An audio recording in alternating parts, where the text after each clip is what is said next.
ऋषिकेशन रे चका नयन रे अन मरी जीवित बिना धन मरी जीवित बिना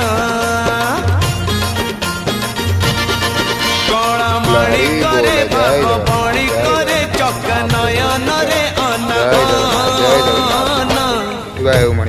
मरी जीवित बिना धन मरी जीवित बिना